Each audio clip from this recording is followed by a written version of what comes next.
পারে, আপনার বিল্ডিংটা ছোট প্রজেক্ট হতে পারে বা প্রস্থে বড় এবং লংয়ে ছোট হতে পারে, যাই হোক না কেন। তো এই যে গ্রেড বিমের যে টপ লেয়ারের রড, যেগুলো আমরা উপরের দিকে যে গ্রেড বিমের রডগুলো থাকবে, উপরে যদি আপনার 3টা থাকে, উপরে যদি আপনার 2টা থাকে, তাহলে আপনার 30D অর্থাৎ হচ্ছে ডায়া। যদি 16 মিলি ব্যবহার করা হয় তাহলে 16-র সাথে আপনার 30 গুণ অনুসরণ করে আপনাকে ল্যাপিংটা দিতে হবে।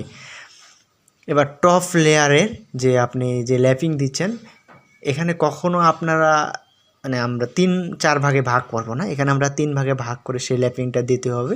অবশ্যই টপে যে লেয়ারটা দিবেন এটা 30D দিবেন, এবং সেই টপ লেয়ারের যে মাঝখানে মনে করেন যে 2 কলাম আছে, 2 কলামের মাঝখানে আপনাকে কখনো মাঝখানে সেই ল্যাপিং ফেলার চেষ্টা করবেন, এবং কলামের সাইডে 2 কলামের কাছাকাছি কোনো ল্যাপিং দেওয়ার চেষ্টা করবেন না টপে।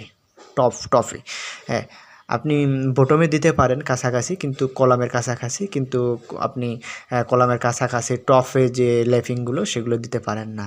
এবার যদি আমরা 7 নাম্বার টপিক নিয়ে কথা বলি, যে গ্রেড বিমের যে বটম লেয়ার অর্থাৎ মাটির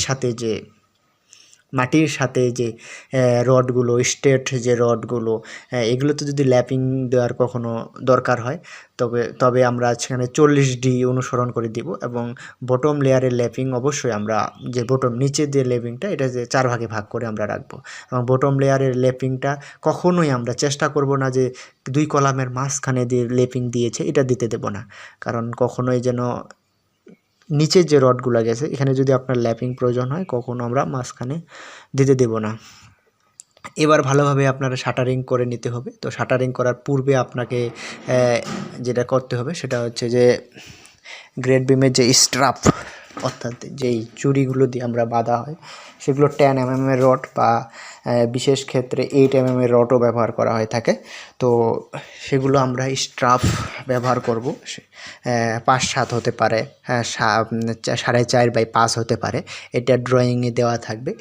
এই স্ট্রাপে সঠিক দূরত্ব পরপর সেই সোজাভাবে রাখতে হবে, এবং সেই উল্টারনেট করে স্ট্রাপের হুক উল্টারনেট করে দিতে হবে, এবং স্ট্রাপের যে হুক মাথার গ্রেড সেই গ্রেড বিমের উপরে লেয়ারে রাখতে হবে, এবং হুক আল্টারনেট করে দিতে হবে। এবার যদি আমরা আসি যে যদি আমরা শাটারিং তো শুরু করে ফেলবো, রড বাঁধা শেষ হলে আমরা শাটারিং শুরু করব। তো অবশ্যই চেষ্টা করবেন আপনারা স্টিল শাটারিং ব্যবহার করতে। যদি তো গ্রাম অঞ্চলে 2-3 তলা যে বাড়িগুলো হয়ে থাকে তো সেখানে তো কাঠের শাটারিং ব্যবহার করা হয়ে থাকে। এটা আমি কিন্তু 10 নাম্বার টপিক বলতেছি।